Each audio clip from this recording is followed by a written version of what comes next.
شما میخوام برم کنار دریاش آب.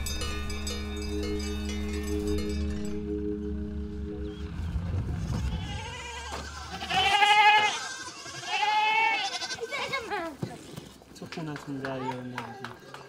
مامانم بابام داداش بزرگم خواهرم خودم. خداحافظ. خداحافظ.